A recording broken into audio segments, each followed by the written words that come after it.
دنیا میں ہی پکڑ.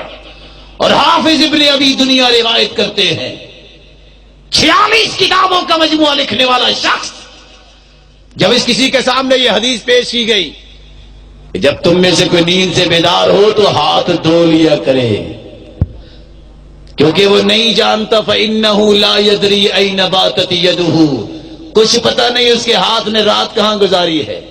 حدیث کے ساتھ مذاق کرنے والا کہتے ہیں کہاں گزاری ہے, کسی دوسرے شہر میں چلا گیا ہے ہاتھ.